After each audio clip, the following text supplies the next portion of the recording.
Sumpah, iya masih. Dari pihak keluarga dalam syukur sepanjang jalan menggelar sebuah rangkaian acara kasih karawang di dan istri.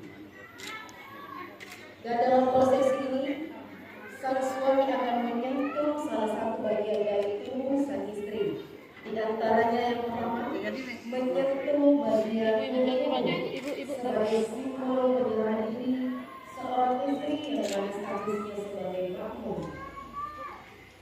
Dan yang mana kita ketahui bersama, selanjutnya akan menyentuh bagian dada sebagai simbol dan doa agar kehidupan seksual istri mampu mendatangkan rezeki yang banyak di balik gunung dan tinggi. Dan yang terakhir, kalau kita jumpai talian jari atau berjabat tangan sebagai simbol saling menerima, saling mengisi dan saling melengkapi di antara keduanya.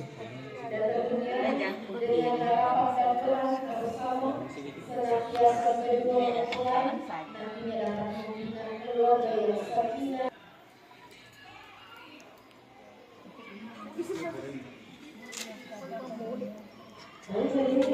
Cantik nih.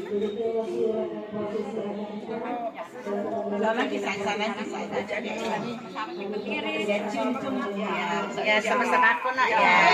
Cucu kan ini.